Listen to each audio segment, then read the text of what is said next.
Teman-teman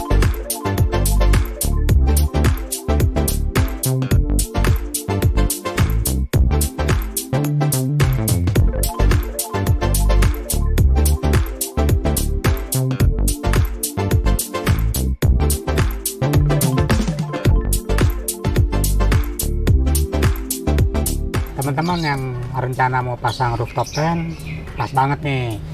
Sekarang gue lagi ada di Manguni, produsen rooftop tent asal Indonesia lokal.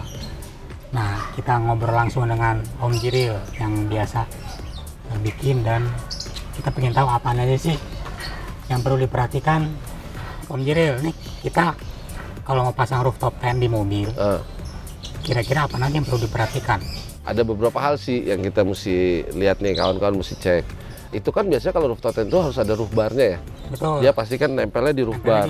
Ya, roof bar itu pasti kanan kiri mobil itu didudukinnya di kanan kiri mobil lah, dijepit ke kanan kiri mobil. Harus di tulangnya berarti ya? Nah, penempatannya biasanya di tulang. Penempatannya tulang. Ya, yang perlu diperhatiin itu satu, beratnya itu berapa?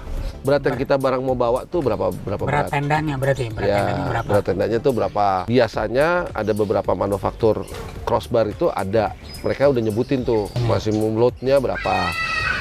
Nah, biasa tuh maksimum loadnya tuh di 75 kilo ya. 75 kilo. Nah, yang perlu diperhatiin lagi, 75 kilo itu sebenarnya maksimum load waktu mobilnya jalan. 75 itu waktu jalan. Kalau waktu berhenti berarti? Kalau waktu berhenti itu bisa mungkin 3-4 kalinya ya. 3-4 kali dari load itu masih bisa. Asal kita masangnya bener. Jadi posisi pemasangannya itu mesti bener. Masang yang benar itu seperti apa? Masang yang bener itu dudukan loadnya itu harus di tulangnya. Mobil tuh biasanya kan kanan kiri tuh. Dudukan si roof barnya harus di tulang. Biasanya antar pilar itu kan ada tulang tuh ya. Antar pilar A ke B atau ke C itu kan ada ya ada got-gotnya gitu. Nah, itu bisa mungkin di situ supaya mobilnya nggak penyok jadinya ntar. Atapnya nggak penyok.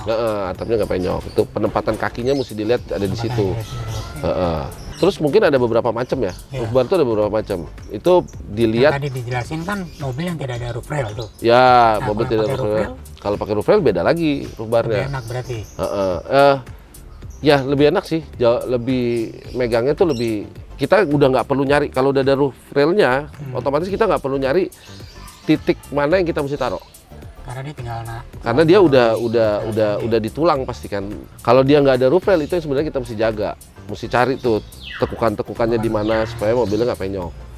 Nah, ada yang ada roof railnya, ada juga yang kayak model baru sekarang tuh kayak di Fortuner atau di Pajero Sport, dia hanya ada kayak dudukan untuk roof bar.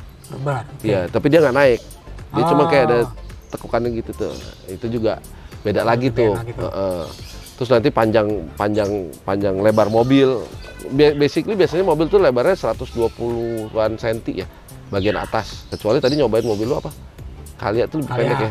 Nah, itu memang mesti dilihat tuh panjang atap mobilnya tuh berapa. Paling itu. Terlalu panjang ya. Terus tadi kan udah jenis masangnya gimana. Nanti ada lagi manufaktur yang aftermarket. Si crossbarnya itu. Crossbarnya ya. Nah, itu gimana? Pemilihannya gimana sih pemilihan crossbarnya? Itu biasanya kenanya ke berat ya. Kita mesti lihat beratnya. Kalau kayak misalnya manufaktur kayak Thule atau Rhino-Rack itu biasanya mereka tulis. Jadi maksimum loadnya ada berapa. Dan biasanya itu di 70 kilo. 70 kilo.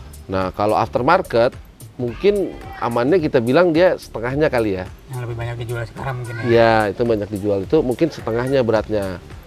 Nah, sekitar 35-an 40 kilo lah ya. Nah, selain yang aftermarket itu, kita bisa juga bikin. Bikin. Yang custom. Nah, mungkin kalau lebih baik bikin kali ya, karena kan lebih sesuai dengan kalau segala macam. Custom itu biasanya lebih aman karena disesuaikan langsung dengan mobilnya, dan juga biasanya bisa lebih berat. Karena bobot yang di bawah bobotnya bisa lebih berat karena dia itu full besi ya biasanya. Full besi. Kita bikin tuh dari full besi. Berarti Manguni bikin yang full besi itu. Kita bikin yang full besi. Kita bikin full besi. Itu bikin untuk semua mobil. Untuk semua mobil.